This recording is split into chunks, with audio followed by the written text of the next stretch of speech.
अस्सलाम वालेकुम जनाब, मैं हूं आपका अपना भाई नासिर अब्बास।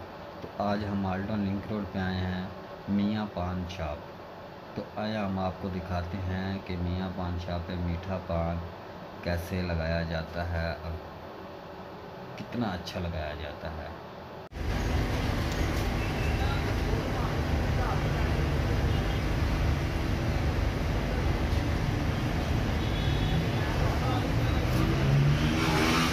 113 रुपये की डब्बी है।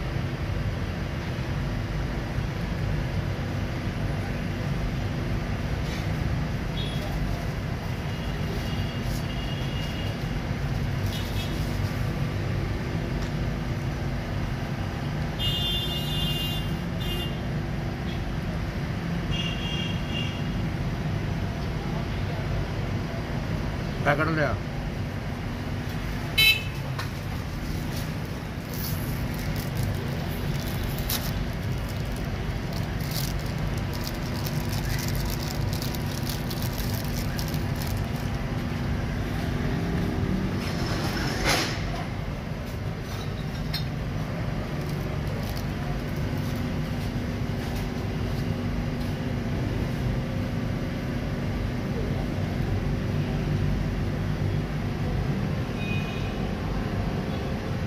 बच्चे कितने चल रहा है यार। अच्छा उल्टा लग गया।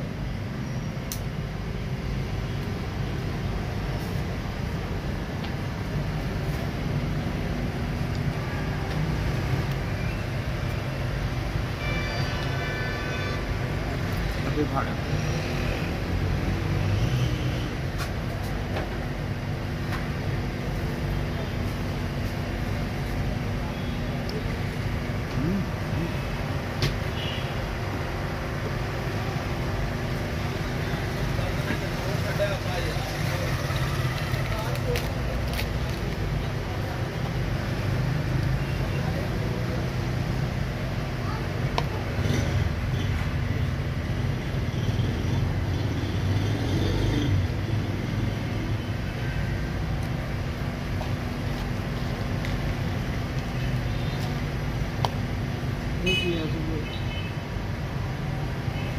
अनार दाना